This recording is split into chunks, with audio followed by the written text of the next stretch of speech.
ये है states mirror live news. सुनिए आज की ताजा खबरें। झूठ होगा बेनकाब। Since few days, we are seeing some differentiation in between India and Bharat is going on. Let us see the opinions of few experts who says that India, that is Bharat, there is no need for one name to be given primacy over the other. India and Bharat have both evoked the same emotions among the patriots for decades, but these labels of pride have now been weaponized for narrow political ends. The Bharatiya Janata Party government at the center has decided to use Bharat instead of India in some official communication and documents.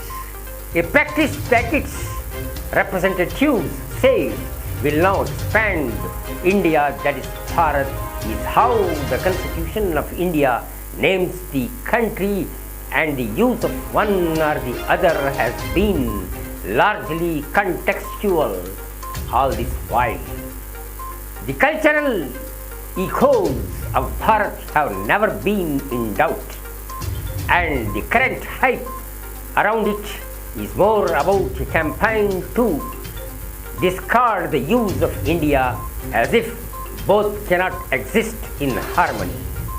India, according to this telling, is a foreign imposition and hence unsuitable for national dignity.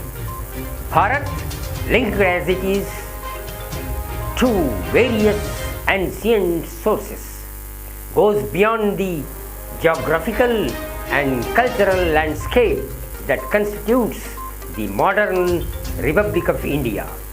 In that sense, both names are an outcome of India's nation-building journey, laboring to tease out the foreign from the native in the expanse of this nation that hosts a multitude of ethnic, linguistic, and genetic diversity, and that has been formed as a result of millennia of migrations and cross currents of human interactions. Serves no purpose other than creating new flashpoints in society. This farcical hubbub hoisted upon the country should have been allowed to dissipate and recede, but the knee-jerk reaction of the opposition gave it the aura of fundamental identity question before the nation. The Rashtriya Swayamsevak Sangh has been asking for privileging the use of Bharat over India for long, but the opposition bloc's decision to label itself India as an acronym also might have influenced the BJP's hurry in the naming exercise, far from demonstrating a nation's strength and pride. The government's name game undermines the confidence and soft power of the nation. Bharat has been part of popular culture, political and cultural idioms, and literature across many Indian languages. Similarly, India is also used by millions within and outside the country who yearn for its progress. It is possible that contexts and constituencies of these proper nouns might vary, but that is the very reason to desist from attempting to impose the use of one and edge out other, whether it is India or Bharat. The essence of the meaning that it conveys remains the same. The needless juxtaposition of the two names should not affect the bonding of the inhabitants in the pursuit of a misplaced cultural combat. Let India and Bharat coexist as they have always been. There are historical, ideological, constitutional, and international implications associated with the world, Bharat, and India. A political dimension has been added to these names, words arising out of some opposition parties coming together under the banner and acronym India for the Indian National Developmental Inclusive Alliance. For these parties in the opposition, the unprecedented use of President of Bharat instead of President of India, as seen in an invitation card by the President to the heads of states and governments and chief ministers for an official banquet on the occasion of the G20 summit, is on account of the Narendra Modi government's concern that India may become politically potent. Keeping politics aside, it would be useful to examine some of the other aspects mentioned in the first sentence to arrive at a degree of clarity on Bharat and India.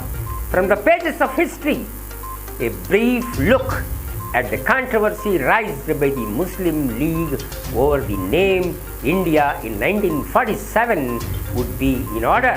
The transfer of power from the British to Indian hands in 1947 was through the British Parliament's Indian Independence Act of 1947.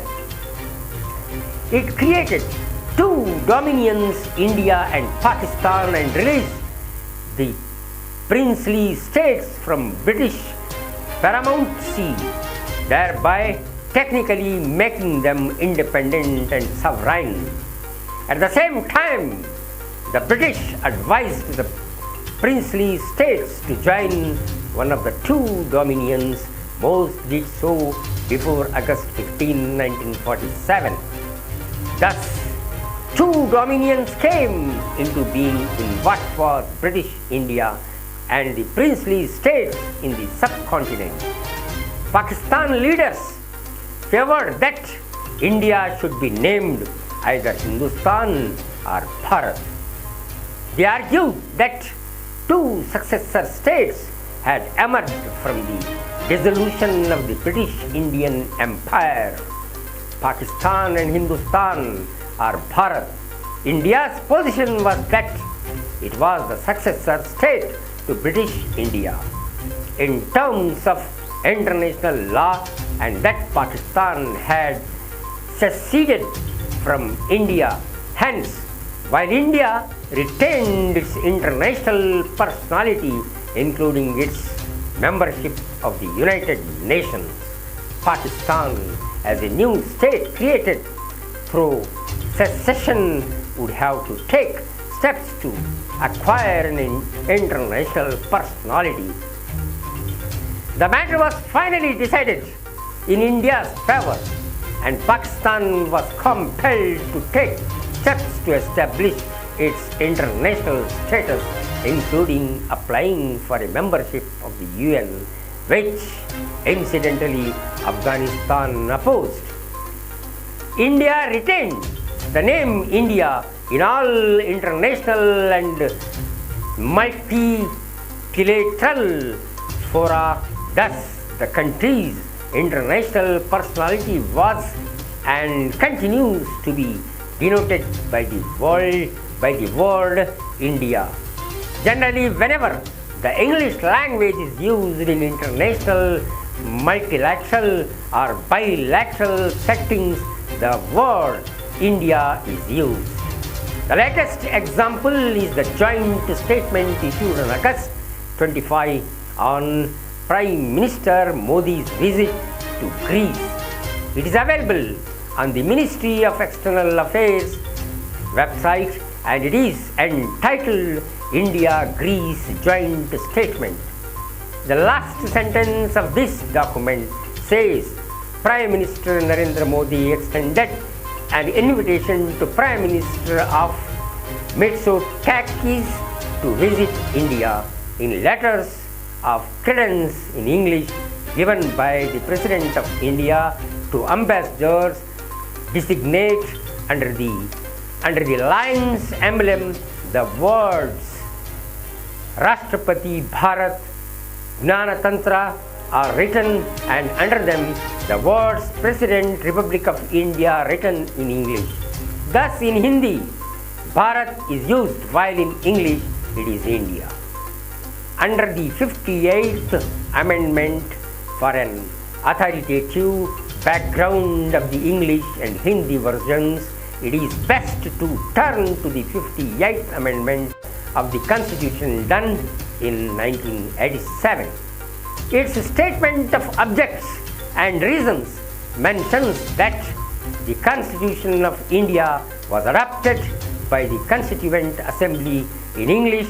A Hindi translation of the Constitution signed by the members of the Constituent Assembly was also published in 1950 under authority of the President of the Constituent Assembly in accordance with a resolution adopted by the Assembly. The 58th Amendment empowered the President to have published under his authority the authoritative text in the Hindi language of the Constitution, which could be used in the legal process too.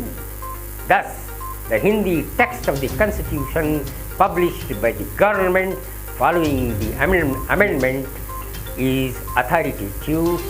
The English language version of the Constitution is entitled Constitution of India.